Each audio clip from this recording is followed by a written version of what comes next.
Okay, today we're going to talk about scientific notation. So let's get right to it. So first of all, what is scientific notation? It's very simple. It's a way of writing very big numbers. So for instance, let's say we have 3 million. It's a way of writing that number in a shorter fashion. In other words, less zeros. Let's say we have a very small number, 0.0000003. Same thing. We can write that number. What do we have? 1, 2, 3, with fewer zeros. So that's all it is. In science, we write really, really big numbers. We write really, really small numbers. And it's just a method of writing those numbers in a concise fashion. All right, when you write a number in scientific notation, there's basically three parts. So let me just write one number. So we'll have 5.5 times 10 to the fifth. So the three parts are this. You've got your coefficient. That number is always between 1 and 9.9. Now you'll see exceptions to that rule here and there, but in general, you always want your coefficient to be between 1 and 9.9. Then we have times 10, and then raised to some exponent. And what we're going to say is if that exponent is positive, that number is going to be greater than 1, and we move our decimal to the right. If that exponent is negative, that's a number less than 1, and we would move that decimal to the left. And we'll go over what that exactly means with our examples. So let's move on and do some examples. So let's say we have 1.5 times 10 to the third. That 3 tells us we're going to move the decimal 3 places. Since that exponent is positive, we're going to move it 3 places to the right. So if we have 1.5, we would go 1, 2, 3. So we need to tack on 2 zeros, and our decimal point would go there. So our number is 1,500.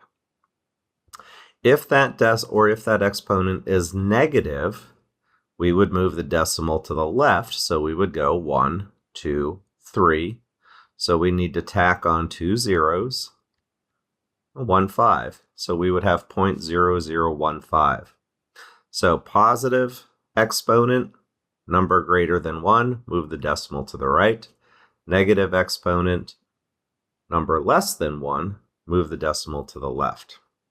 So let me just go through these examples real quick, and you can pause it and do them on your own and then check your answers. So we have 0.0375. Move the decimal 2 places to the left. 2, 1, 2, 3, 4, 5, 6. So positive, move the decimal to the right. 0.1, negative exponent, decimal to the left. 0.00012. 1, 2, 3, 4. Yep, it's always good to check. 1, 1, 2, 3, 4. 0.335. 10 to the 0 power. That is always 1. So I don't want to say it's a trick question, but 4 times 1 is going to be 4. So let's do the opposite direction. Let's take numbers and write them in scientific notation.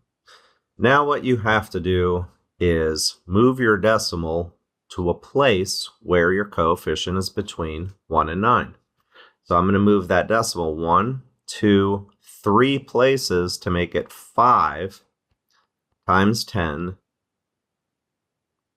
Now it's 5 times 10 to the third, but this number is less than 1, so it's 5 times 10 to the negative third.